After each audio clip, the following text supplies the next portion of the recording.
Officers crushed a black man's legs seconds before he activated federal protocol. Hello, everyone. Before we begin today's video, I need your help. We've noticed that the channel is losing traction, and subscribing is one of the best ways you can help us. It's quick, free, and allows us to continue bringing you great content. Your support means everything. Let's keep this channel growing collectively. Where are you watching from? Drop your city or country in the comments below. Thank you very much. Now, let's get back to the story. The shout cracked the street open like a gunshot. Get on the ground, now! People like you don't get warnings. Two officers, boots heavy, breath hot, authority overflowing, closed in on him from opposite angles. It was 6:42 p.m. gray sky, tight alley between a liquor store and a laundromat, and in the center of it all stood Jordan Hale, a black man in a charcoal hoodie and work slacks, holding nothing but a grocery bag and a quiet evening he never got to finish. The grocery bag slipped from his fingers and orange rolled across the pavement, wobbling in a slow circle before settling beside his shoe. Jordan didn't move, didn't reach, didn't even blink. He'd seen this scene before. Different place, different decade, same script. Officer Rourke stepped closer, hand hovering above his baton, knuckles already whitening. Officer Talbot circled behind, voice low, almost satisfied. Let's not do this the hard way. Quote, Jordan inhaled once, steady and silent, the way someone inhales before diving underwater. The street hummed a bus braking, a distant horn, a mother pulling her child closer as she passed. But inside this small pocket of concrete, the world narrowed to 3 people and 1 decision. Rourke snapped again. Face down, now!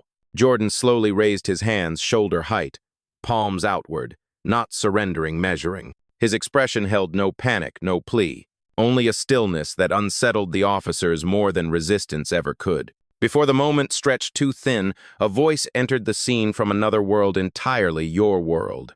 Before we continue, where are you watching from? Drop your city or country in the comments below. And if you believe in dignity and justice, hit like and subscribe. These stories spark change, and we're glad you're here. Now back to Jordan.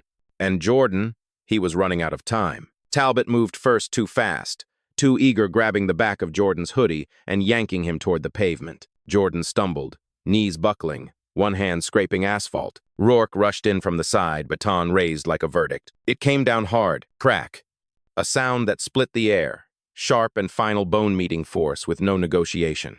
Jordan's leg jolted beneath him, folding wrong, bending where it shouldn't. A tremor of pain flashed through his face, but he swallowed it, forced it down, locked it away where it couldn't be used against him. Talbot pinned him. Rourke struck again. Crack. His second leg collapsed, nerves firing like sparks dropped in oil. The officers shouted instructions he had already obeyed. Stop resisting! Hands behind your back! Their voices louder than the truth unfolding beneath them. Jordan lay still, breath shaky, forehead pressed against the cold pavement. Dust, blood, and the metallic taste of anger filled his mouth, but not a sound escaped him. Not a scream, not a course, not a plea. Just a slow exhale, as if something inside him had finally clicked. Above him, Rourke spoke with a pride that didn't belong to the moment. He's done. Should have listened the first time. Talbot laughed short, smug. Yeah, they always think they're smarter. A small crowd began to form, hesitant, wary, drawn in by the brutality unfolding in real time. A woman clutched her phone to her chest, whispering, "Oh my God." A delivery driver lifted his camera. A teenager froze mid-step, eyes wide, unsure whether to intervene or run. Jordan turned his head just enough to see them, not fully just enough to assess. Hetoste dust. And control. Because even broken on the ground, he understood something the officers didn't. They had already gone too far. And he hadn't even said a word yet. Talbot pressed a knee into Jordan's spine. Rourke slammed cuffs onto his wrists, so tight the metal bit deep into skin. Jordan closed his eyes. Then very softly, almost like a whisper carried on concrete, he spoke. 79, activate. The officers froze for half a heartbeat, confused. The crowd didn't understand, but Jordan did. The small black band on his wrist scuffed, plain, unremarkable, vibrated once. A single pulse, silent. Final. A signal sent. A line cross. A protocol awakened. And somewhere far beyond this alley, something answered. Jordan didn't move. Not because he couldn't, though both legs lay twisted beneath him like broken scaffolding, but because stillness had become his weapon. Every breath was measured. Every blink deliberate. His silence was louder than the officer's shouts echoing down the alley. Officer Talbot pressed his knee harder into Jordan's back, mistaking quiet for surrender. "Stop resisting," he barked again, even though Jordan's body hadn't shifted an inch. Officer Rourke paced beside them, adrenaline still spilling out of him in jagged movements. He kicked the dropped grocery bag out of the way, the orange rolling again, this time bumping into a storm drain. A delivery driver paused mid-step, phone still recording. "He's not resisting," the man muttered. "He literally can't move." Talbot snapped his head up. "You interfering?" The delivery driver backed away but didn't stop filming. A small crowd had begun pooling at the mouth of the alley. Not close enough to intervene, but close enough to witness. And Jordan felt the weight of every gaze. It wasn't humiliation, it was calculation. Because the moment he whispered, 79, activate, the world had split in two, before protocol and after protocol. He could already hear the shift, faint but approaching. Sirens in the distance, not frantic, but synchronized. The kind that travel in formation. Talbot tightened the handcuffs as if trying to reassert control he no longer possessed. "What was that code you said?" he demanded. Jordan didn't answer. Talbot grabbed Jordan's jaw, forcing his face upward. "What the hell did you just trigger?" Jordan's eyes didn't flinch. Instead, something inside them sharpened quiet. Lethal, promised. Rourke tried to laugh it off, probably some street crap. "Relax." But the laugh trembled because Jordan's watch vibrated again. One pulse, then another. Like a heartbeat belonging to something bigger, older, far more powerful than the two officers kneeling over him. From the crowd, a woman called out shakily, "Hey, why is his watch blinking red?" Talbot jerked his head toward her. "Ma'am, stay back." Another vibration. Jordan closed his eyes, letting the signal unfold. He could map the response without seeing it. Years of training had carved those protocols into his bones. Protocol 79. When an embedded federal asset is compromised, immediate extraction is authorized. Surveillance activated. Communications hijacked. Local authority overridden in real time. Rourke tapped his radio. "Dispatch. We have a static." A burst of digital distortion cut him off. He stepped back, confused, hitting the radio again. "Dispatch, come in. We have..." Static surged louder, swallowing his words. Talbot lifted his own radio. "Control. This is Unit 7. Respond." Silence. Then, a single tone. Low. Warning level. National frequency. Jordan heard it. Talbot heard it. Rourke went pale. What channel is that?" Rourke whispered. Talbot shook the device, as if it were clogged with sand. "This isn't our frequency. This is I don't know what this is." Another pulse from Jordan's watch. This one longer, like a slow inhale before impact. And then the alley's atmosphere changed. The delivery driver stepped back. The teenager filming lifted his phone higher. Even the stray cat rummaging through a trash bin froze, ears twitching. A sound grew from the distance, soft at first, then layered, then undeniable. Engines. Not police. Not ambulances. Black Ops silent engines. Rourke spun toward the street. "What the hell is coming?" Jordan finally spoke. His voice was calm, controlled, cold enough to silence the street. "You're out of time." Talbot's hand slipped from Jordan's shoulder. "What does that mean?" Jordan shifted his head slightly, just enough for his voice to reach them without force. "Protocol acknowledges injury. Protocol escalates priority. Protocol en route." The officers stared at him, confused, frightened, and suddenly unsure of the ground beneath their feet. A woman in the crowd whispered, "Oh my God." He wasn't bluffing. Rourke straightened, trying to salvage authority. "You're lying. This is all some act." Jordan looked up at him, eyes steady, unbroken. "Then stay here and watch what answers." Talbot swallowed hard, sweat now forming at his temple. He looked toward the street again. The sound grew closer. Closer. A formation of black SUVs, no sirens, no markings cut through traffic like blades slicing fabric. They turned into the alley without hesitation. Rourke instinctively reached for his gun. Jordan shook his head once. "Don't." Quote. It wasn't a threat. It was a fact. A truth too heavy for the alley walls. And as the first SUV door opened heavy, armored, deliberate, the crowd collectively stepped back, pulling out their phones, whispering, trembling. Rourke's voice cracked. Who are you?" Jordan exhaled, pain lacing every breath but authority coating every syllable. "The last man you should have put your hands on." The first SUV door opened with the kind of controlled weight that silences everything around it. Not a slam, not a rush, a statement. Boots touched the pavement matte black, tactical grade, No department insignia, no hesitation. Two agents stepped out, faces unreadable behind dark glasses, movements synchronized like they had practiced this exact moment for years. The crowd parted instinctively. Phone cameras rose higher. Officer Rourke stepped backward, his hands still hovering above his holster even though he didn't dare draw. Officer Talbot stayed frozen in place, caught between fight, flight, and the slow realization that neither option was available anymore. The taller agent, code gray suit, reinforced vest beneath scanned the alley once, then fixed his gaze on Jordan. Asset compromised. Confirm ID. His voice cut through the air like a sealed envelope being opened. Jordan exhaled, steadying himself as the shorter agent crouched beside him, placing two fingers gently on his neck checking pulse. Not suspicion. The shorter agent nodded. Confirmed, priority red. Rourke's voice cracked. What the hell does that mean? Neither agent acknowledged him. Instead, the taller one lifted his wrist to his mouthpiece, speaking low but clear. Protocol 79 lock is active. We have visual on Agent Hale. Injuries critical. Send medical unit and containment team immediately. Containment. The word hit the officers like a brick to the jaw. Talbot stuttered. Containment? Contain what? Him? We didn't know who he was. The taller agent turned toward him slowly, expression carved from stone. You didn't ask. One of the bystanders whispered to her friend, Oh my God, he's federal. He's actually federal. Another SUV door opened, then another. More agents stepped out, 6 total, spreading out with precision that instantly shifted the alley's hierarchy. It was no longer 2 cops detaining a civilian. It was a federal operation with Jordan Hale at the center. Talbot looked down at Jordan's mangled legs, horror dawning in waves. We were just doing our job, he muttered, but even he didn't believe it. Jordan's voice rose quiet, raspy, but sharp enough to cut through every justification. Your job was to assess before you assault. The taller agent leaned down, his presence a shield between Jordan and the officers. Agent Hale, he said, tone gentler now. We're taking over. You're secure. Jordan blinked hard, pain pulling at the edges of his vision, but he nodded once. Another SUV pulled in, this one clearly medical support.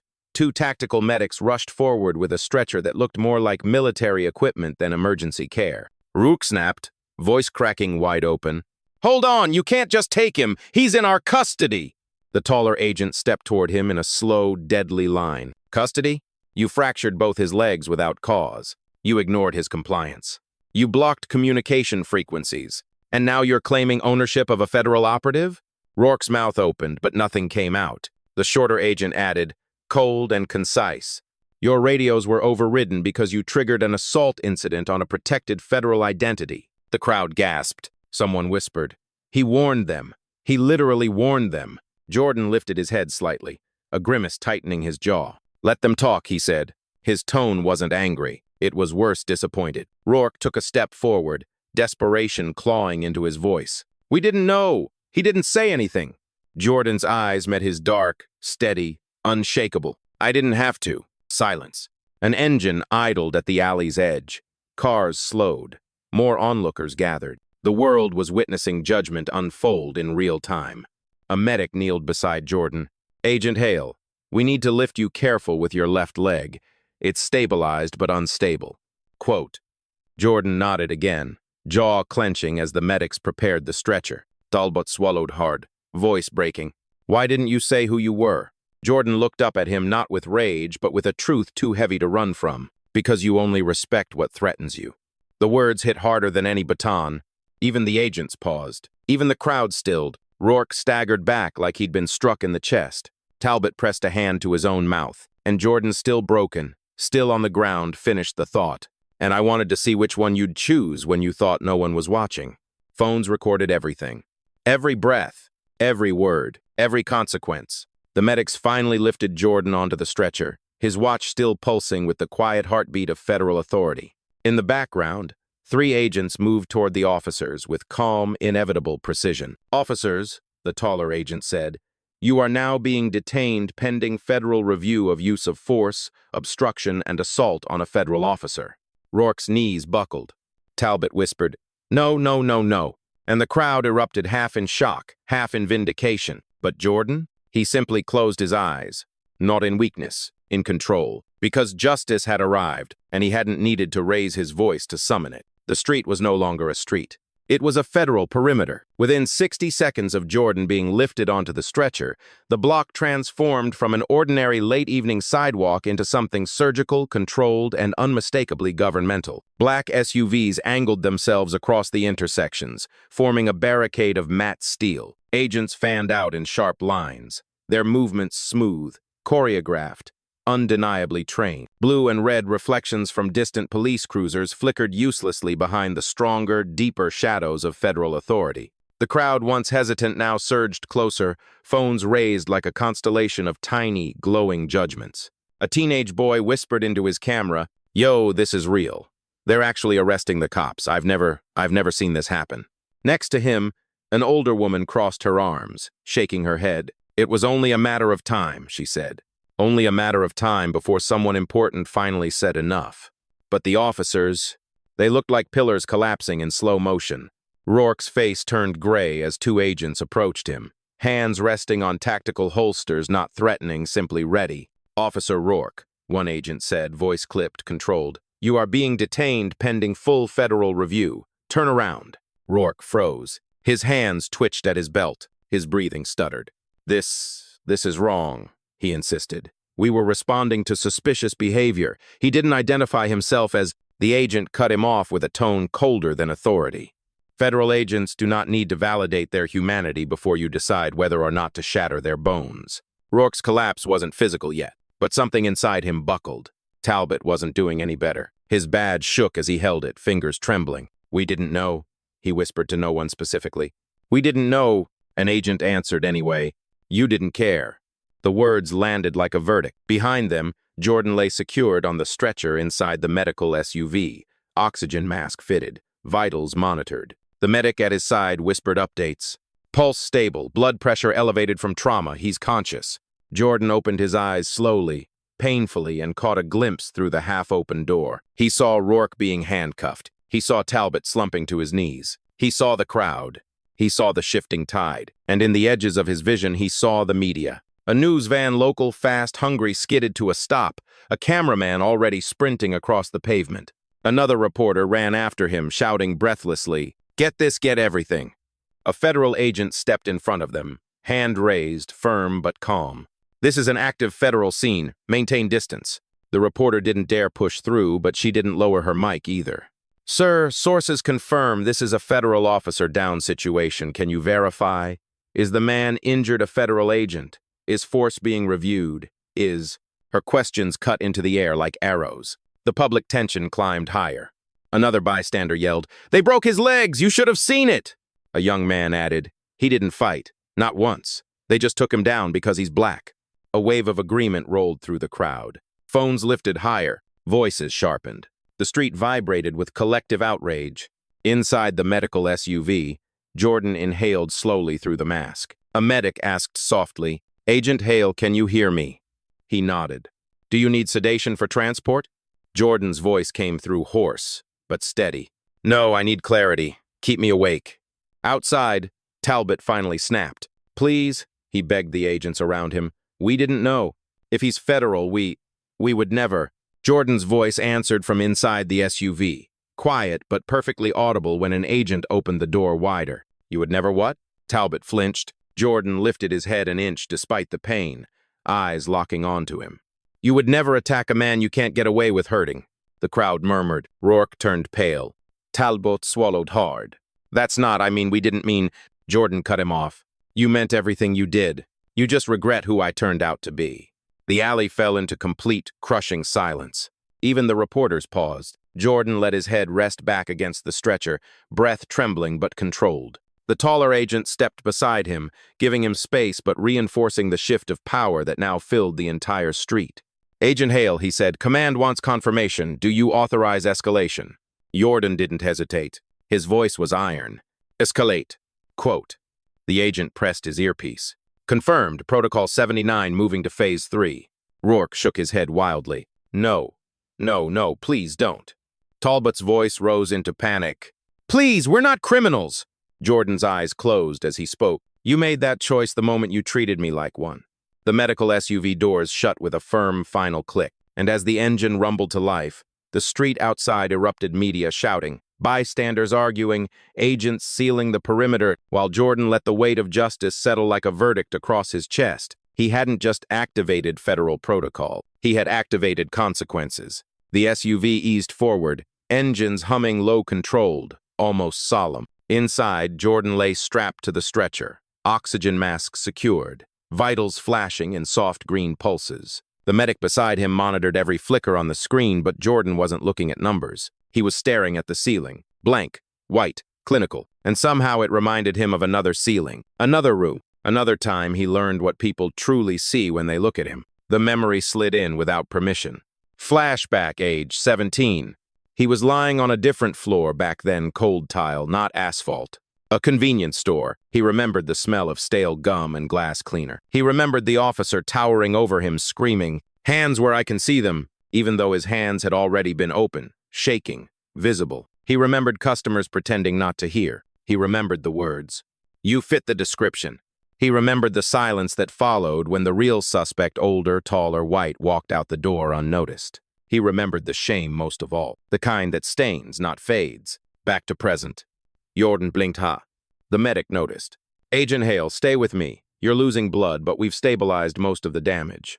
Jordan didn't respond immediately. Pain radiated through his legs like two separate storms. Sharp lightning bolts through the bones. Deep thunder in the muscle. But pain wasn't new. Pain was familiar. The medic checked his watch. "Ida, 8 minutes to the federal hospital." Kuh. Jordan inhaled slowly, controlling the tremor in his chest, focusing on the vibrations from his wrist, his watch, still pulsing with protocol updates. Bzzz. Bzzz. Bzzz. Longer this time. Phase 3, the one that changes everything. Outside the SUV, Phase 3 was already unfolding like a military choreography. Additional black SUVs blocked off perpendicular streets. A drone circled overhead, its silent rotors slicing the evening air. Agents held up federal tablets, scanning nearby phones for live streams. Officers Rourke and Talbot were separated, each surrounded by 4 agents as if they were radioactive. The crowd buzzed louder, now bystanders debating, shouting, recording, whispering theories. Someone yelled, "They cuffed the cops! It's real! They actually cuffed the cops!" Another added, "Federal's taking over everything. I've never seen them move this fast." Inside the SUV, Jordan spoke through the mask. "Did command notify internal oversight?" The medic nodded. "Yes, sir. IA, DOJ, and Federal Use of Force Board are all active. They've opened a multi-agency channel." Jordan's eyes closed briefly. "Good. It was supposed to hurt them not physically, but where it mattered. Consequences weren't revenge. They were lessons." The SUV hit a small pothole, sending a tremor of pain up Jordan's spine. He grimaced, jaw tightening. The medic steadied him. "Stay with me. Don't slip." Quote. Jordan forced his eyes open, forced himself present, because he knew the next phase wasn't physical. It was legal. And it was brutal. Another vibration on his wrist. This time a voice crackled through the embedded speaker, low, secure, unmistakable. "Agent Hale, this is Director Monroe. I'm monitoring. We're moving to full inquiry. Your statement will trigger immediate suspension of involved officers. Do you confirm intent to proceed?" Jordan inhaled. The memory of being 17 flooded his chest again. He confirmed. "Proceed." Outside, the street reacted instantly. The federal tablets flashed red. Rourke's badge beeped and locked. Talbot's patrol car shut down remotely. Local supervisors received automatic suspension notices. Every officer within 3 blocks had their body cam feeds seized by federal software. The crowd gasped as the agents moved with new force precision that signaled something irreversible was happening. A news reporter shouted into her mic, "This is unprecedented. Federal takeover of an entire precinct's chain of command. This is not protocol for a simple arrest. This is systemic." A nearby bystander muttered, "No, it's what happens when they assault someone they shouldn't have touched." Inside the SUV, Jordan stared at the ceiling, this time steady, almost calm, because he wasn't just watching a system collapse. He was watching layers of silence unravel. The medic adjusted his mask. "Pain level?" Jordan whispered. "Manageable." But the medic knew the truth. Nobody with 2 crushed legs had manageable pain. Only someone trained to endure far worse. The SUV slowed, turning into a restricted access tunnel beneath the federal medical facility. Security gates rolled open. Armored guards stood at attention. Jordan closed his eyes again, not in defeat, but in preparation. Because Phase 4 wasn't about his pain. It was about the reckoning waiting on the other side of those doors. A reckoning that began with one whispered code and two shattered bones. The tunnel swallowed the SUV whole, its echo swallowing every outside noise sirens, shouting. Camera clicks until the only sound left was the low rumble of the engine and Jordan's strained breathing beneath the oxygen mask. Cool, filtered air pushed through the vents. Sterile lights glowed overhead in a pale, bluish wash. This wasn't a regular hospital. This was federal ground. As the SUV rolled deeper into the tunnel, security gates clanged shut behind them, sealing each section like the closing of chapters Jordan never asked to write. Two guards in dark navy uniforms stepped forward, rifles angled down but ready. Their eyes scanned the vehicle, then shifted to the medic holding Jordan's chart. Agent Hale, inbound, priority red, the medic announced. The guards straightened instantly. Proceed. Quote, the SUV eased into a bay marked with yellow lines reading Federal Med Priority Access. As soon as it stopped, a team of 5 medical specialists approached white coats over tactical vests, gloves already on, tablet screens glowing with Jordan's incoming vitals. The back doors swung open. Cold air rushed in. A lieutenant-level doctor spoke first, voice clipped but steady. Agent Hale, we're transferring you to surgical triage. Stay conscious if you can. Quote. Jordan blinked once, pain sharpening everything at the edges of his vision, but not enough to drown him. He'd trained past pain long before he ever earned the badge. 2 medics slid the stretcher out, boots tapping the concrete in synchronized rhythm. A surgical nurse walked beside him, reading vitals aloud. BP dropping but stable. Compound fracture left tibia. Major fracture right femur. Risk of arterial involvement. Quote. Another medic muttered. He held consciousness through all of that? Damn. Jordan didn't answer. He was conserving his strength for what came next. As they crossed into the bright interior of the facility, a voice cut through the hallway speakers.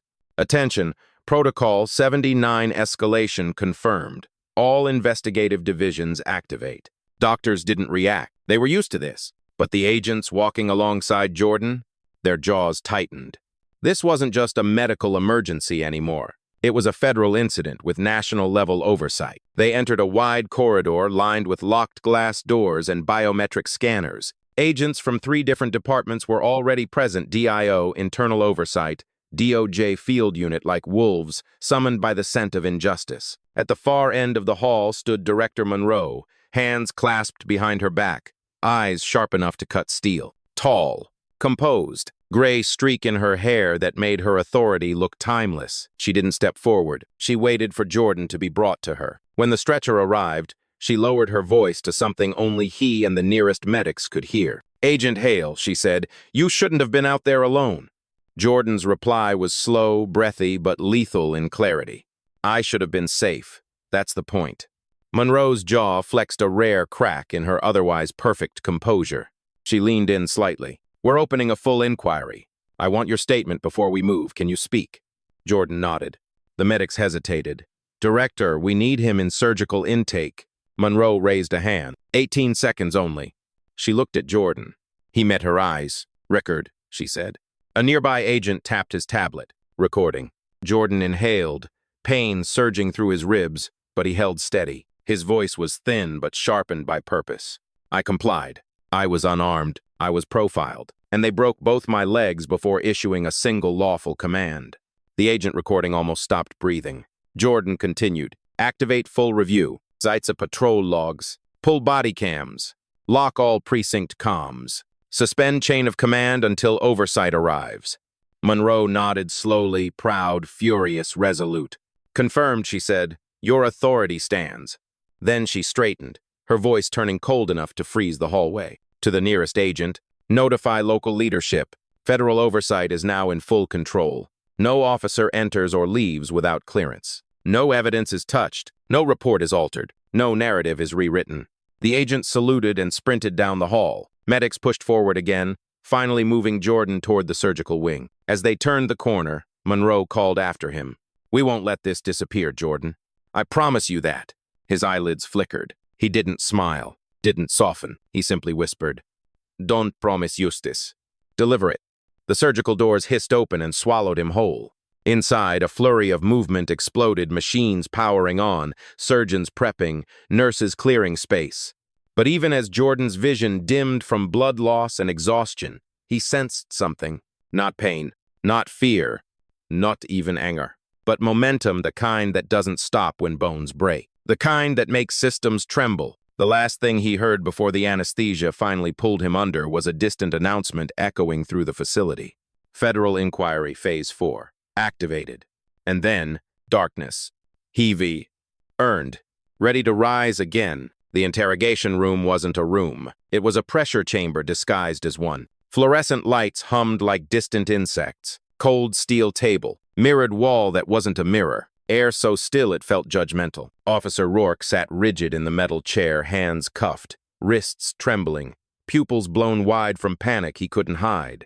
Officer Talbot sat beside him, sweat gathering at his hairline, breathing shallow. Across from them, 2 federal investigators dropped thick black folders on the table. The sound echoed like a gavel. One of the investigators, a woman with sharp cheekbones and a voice like a blade dipped in ice, opened the first folder. "Officer Rourke," she said, calm and lethal, "you are under federal detainment for excessive use of force, profiling, obstruction, assault on a federal agent, failure to follow procedure, interference with protected protocol."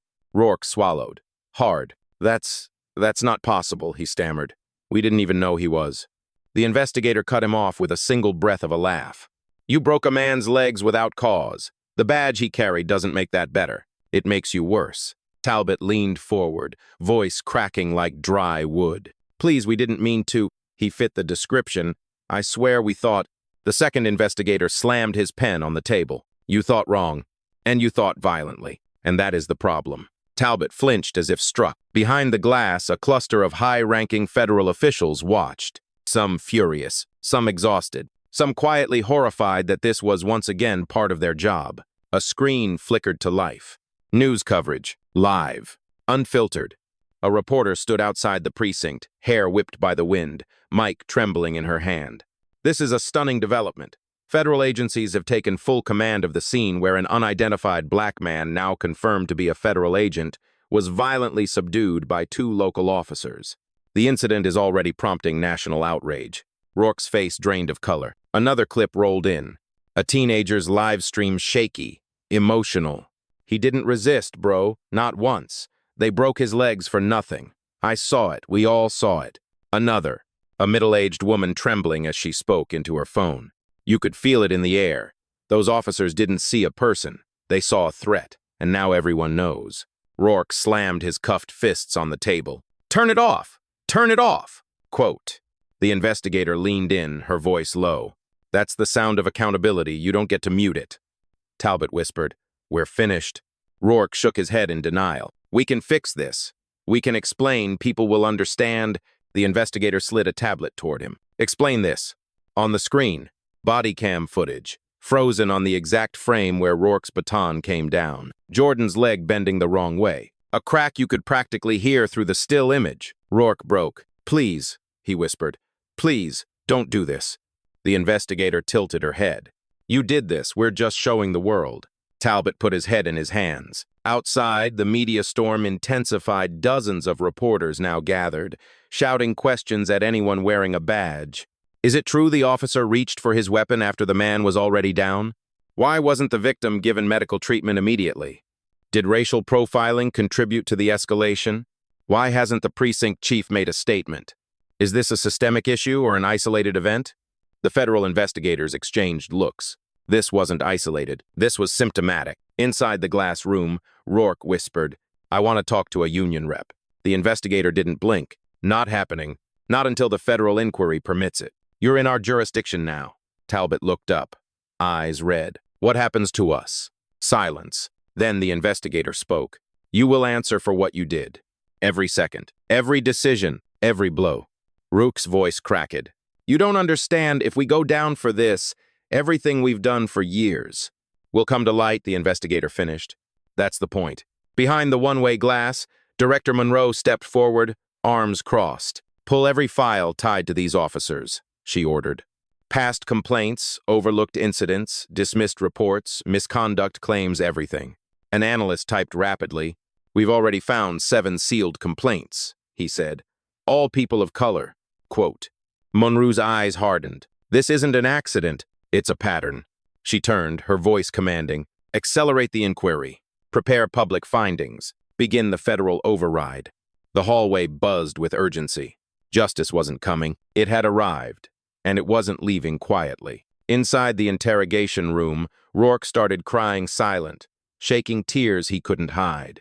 Talbot whispered, "We didn't know who he was." The female investigator leaned in so close he could feel her breath. "That's the tragedy," she said. "Because you should have treated him with dignity even if he were nobody." Rourke closed his eyes. Talbot sobbed into his hands. And somewhere across the facility, Jordan Hale, broken, unconscious, but unbowed, became the eye of a storm he didn't ask for, but one he would stand at the center of when he woke.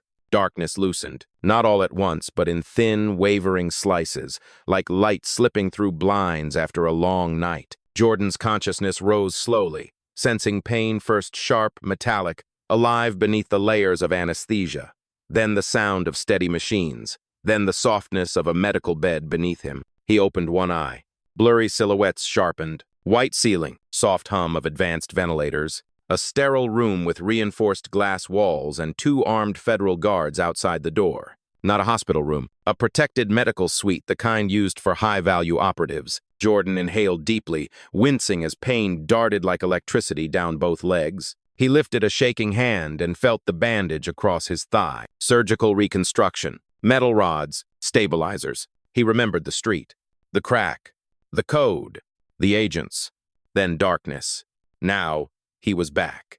A soft beeping sounded beside him as a nurse noticed movement. "Agent Hale?" she said softly, approaching the bed. "Easy, you're safe. Can you hear me?"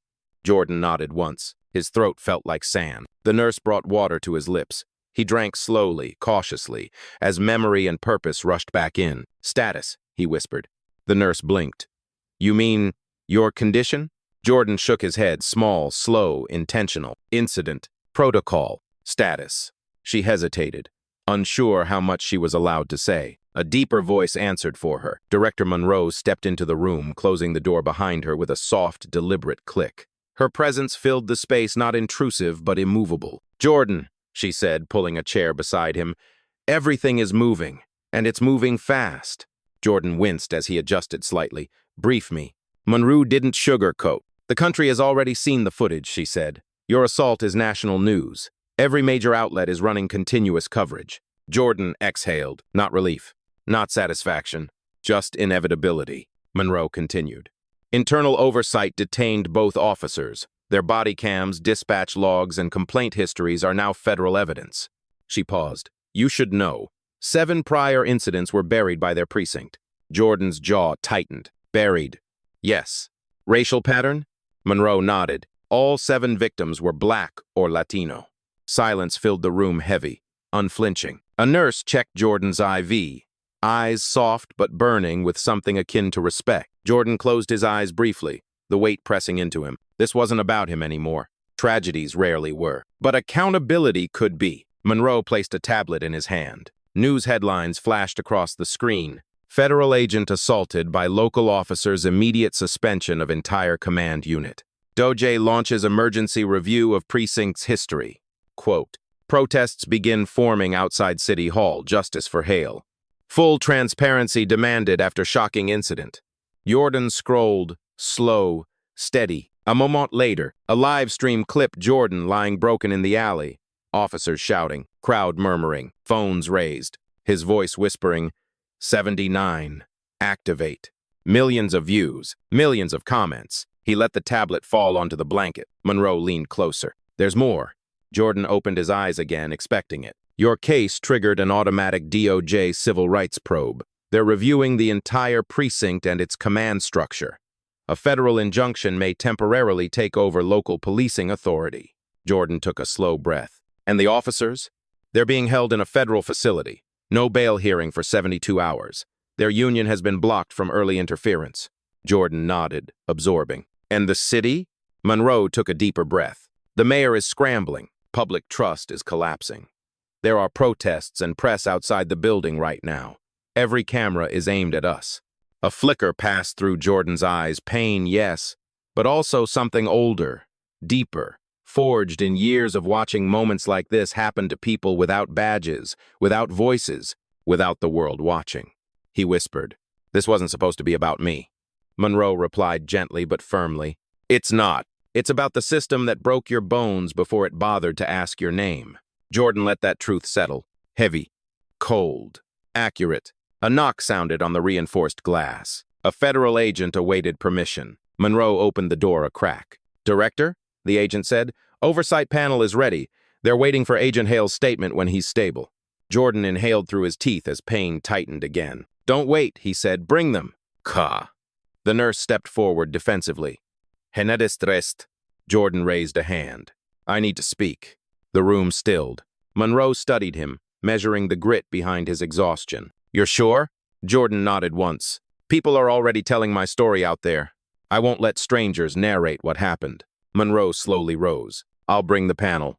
Jordan closed his eyes again, not to sleep, but to gather every piece of himself that pain hadn't stolen. His voice, when he spoke again, was barely above a whisper, but it was enough to thicken the air. "They broke my body," he said. "But they're about to learn my voice is the strongest part of me."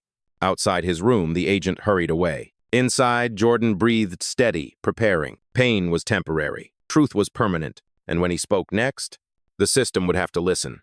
The oversight panel entered like a quiet storm. No footsteps rushed. No voices overlapped. 6 officials in dark suits, tablets in hand, expressions carved from stone, each one carrying the authority to dismantle careers, rewrite departmental policy, and trigger national reform. They formed a semicircle around Jordan's hospital bed. Monroe stood at the foot, posture rigid, eyes sharp, as if daring anyone to underestimate the man lying broken before them. The lead investigator, a silver-haired woman with a voice that suggested she'd dismantled bureaucracies before breakfast, spoke first. "Agent Hale," she said, "thank you for agreeing to provide your initial statement.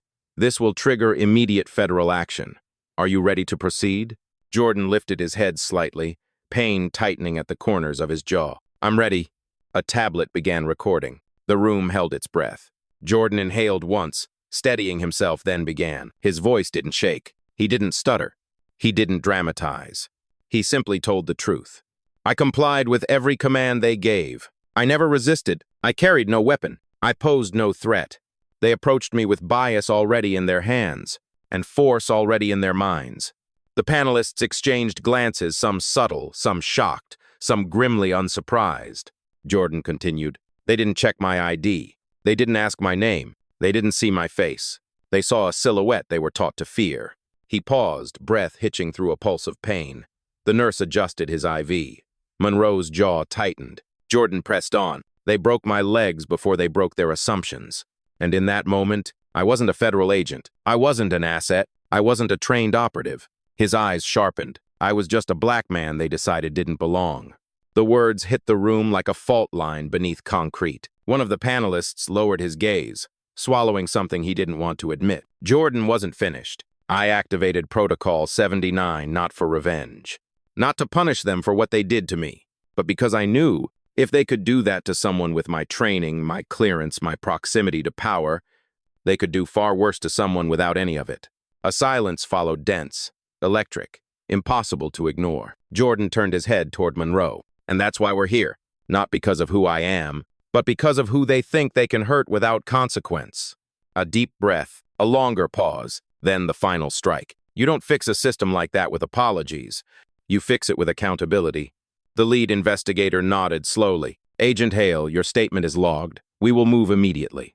Another panelist asked, "Do you wish to file formal charges?" Jordan didn't hesitate. "Yes, against both officers, their supervising sergeant, and any official who buried prior complaints." The room shifted like the air itself took a step back. Monroe spoke for the first time. "We'll execute asset protection injunctions. You won't have to face them alone." Jordan exhaled, letting the weight roll off his chest. "Good," he whispered, "because no one else should have to." The tablet clicked off. Panelists dispersed, their faces pale, resolute, shaken but ready. As the last of them exited, Monroe approached Jordan's bedside again. "You did more than give a statement," she murmured.